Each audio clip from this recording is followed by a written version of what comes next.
இன்னது நகை வாங்குனா கண்டிப்பா gift உண்டா?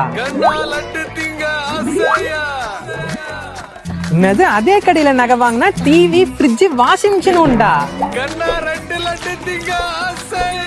அட ஆமாங்க, மயிலாடுதுறை பஸ் ஸ்டாண்ட் பக்கத்துல பிரம்மாண்டமா ஓபன் பண்ணிருக்கிற நம்ம ஏஆர்சி காமாட்சி ஜுவல்லர்ஸ்ல வரப்போற ரம்ஜானுக்கு சூப்பரான ஒரு விஷயத்தை ரெடி பண்ணிருக்காங்க. குலுக்கல் முறையில தேர்ந்தெடுக்கிற வாடிக்கையாளர்களுக்கு பல பொருட்களை அவங்க மனசு நிறையிற மாதிரி அள்ளி கொடுக்க போறாங்க. மக்களே, நீங்க எந்த தங்க நகை வாங்கினாலும் சரி, உங்களுக்கு நிச்சய பரிசு கண்டிப்பா உண்டு. அது மட்டும் இல்லாம எக்கச்சக்க லேட்டஸ்ட் கலெக்ஷன் முற்றிலும் செய்கொலி இல்லாம குறைந்த அளவு சேதாரத்துல இங்க கொடுக்கறாங்க. நீங்க நகை வாங்கிட்டு இவங்களோட குலுக்கல் பெட்டியில உங்களோட டீடைல்ஸ் எல்லாம் எழுதி போட்டுடுங்க. இதுல இருந்து தேர்ந்தெடுக்கப்படுறவங்களுக்கு முதல் பரிசா 52 இன்ச் LED டிவி, இரண்டாவது பரிசா ஃப்ரிட்ஜ், மூணாவது பரிசா வாஷிங் மிஷின், சிறப்பு பரிசா ரியல்மி ஏர்பாட்ஸ்னு அத்தனையும் தர போறாங்க. மார்ச் 23ஆம் தேதிக்குள்ள நகை வாங்குறவங்க மட்டும்தான் இந்த அதிர்ஷ்ட குழுக்கள்ல கலந்துக்க முடியும். நம்ம ஊர் மக்கள் எல்லாம் மறக்காம ஏஆர்சி காமாட்சி ஜுவல்லர்ஸ்க்கு விசிட் பண்ணி உங்களுக்கு பிடிச்ச அத்தனை கலெக்ஷன் நகையும் வாங்கிடுங்க. ஆல்சோ மறக்காம இந்த வீடியோவை எல்லாருக்கும் ஷேர் பண்ணிடுங்க.